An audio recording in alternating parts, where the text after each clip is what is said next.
আসসালামু আলাইকুম ভাই বোনেরা সবাই কেমন আছো? তোমাদের সবার জন্য নতুন একটি ভিডিও নিয়ে হাজির হয়ে গেলাম।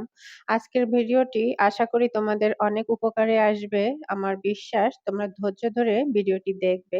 তো বন্ধুরা এখন কিন্তু পিঠা পার্বণের সময়, এই সময়টা কিন্তু পিঠা খেতে সবার অনেক ভালো লাগে। তো গ্রাম অঞ্চলে মানুষের বাড়িতে আগেকার দিনে ঢেঁকি থাকতো। এখনো ঢেঁকি রয়েছে কিন্তু এখন আগের মতো ঢেঁকি নাই। তো আমরা যারা ঢেঁকিতে চালের গুঁড়ো কুটি তারা তো কুটি, কিন্তু শহর অঞ্চলে এবং গ্রাম অঞ্চলে যাদের বাসায় ঢেঁকি নাই তারা কিন্তু ঠিক এইভাবে চালের গুঁড়া করে নিতে পারো খুব সহজে। এটা দেখো, চালগুলো দিয়েছি, মসলা পেষার যে ব্লেন্ডারটা সেটাতে দিয়েছি। তো দেওয়ার পরে জাস্ট ৫ সেকেন্ড কি ৭ সেকেন্ড তার মধ্যেই কিন্তু গুঁড়া হয়ে গেছে। তো বন্ধুরা, এই ভিডিওটা দেওয়ার একটা উদ্দেশ্য আছে।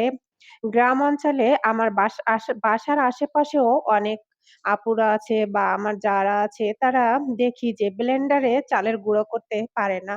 তো আশা করি আপনাদের আশেপাশেও এমন অনেক মানুষ আছে। তো এইজন্য তাদের উপকারের কথা ভেবে তারা যাতে শিখতে পারে, যারা না পারে তাদের উদ্দেশ্যেই আজকের ভিডিওটা বানানো।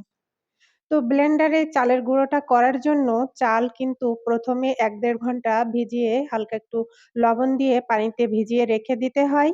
তারপরে কিন্তু সেই পানিটা ঝরিয়ে নিয়ে একটা কাপড়ের উপরে বিছিয়ে ফ্যানের নিচে ১ ঘন্টা ১.৫ ঘন্টা মতো পানিটা একটু শুকিয়ে নিতে হয়।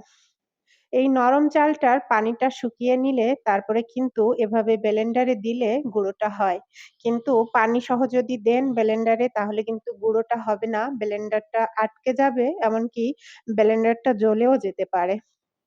তো দেখতে পাচ্ছ, তো এইভাবে ১ম পর্যায়ে যখন দিয়েছি তখন কিন্তু হালকা পানি ছিল।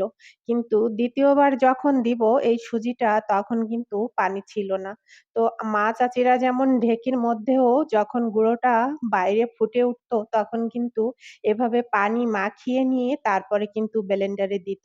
তো দেখো বন্ধুরা, এভাবে কিন্তু ২য় বার যখন চালটা সুজি হয়ে যাবে, গুঁড়োটা বের করে নেওয়ার পর তখন কিন্তু ঠিক এভাবে বেশ কিছুটা পানি মাখিয়ে সুজিটাকে একটু নরম করে নিয়ে তারপরে কিন্তু আবারও ব্লেন্ডারে দিতে হয়। আর এভাবেই চালের গুঁড়াটা করতে হয়। আশা করি তোমাদের সবাইকে বোঝাতে পারলাম। দেখো, এই কাপড়টার উপরেই কিন্তু আমি চালটা বিছিয়ে রেখেছিলাম। আর আমার ব্লেন্ডার করা হয়ে গেছে। গুঁড়াটা কিন্তু রেডি। আর সুজিটাও পাশে কিন্তু রেডি আছে।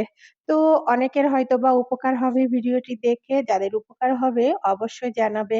সবাই ভালো থেকো। নতুন এরকম আরো অনেক ভিডিও দিব। সবাই সাথেই থেকো। সবাইকে আল্লাহ হাফেজ।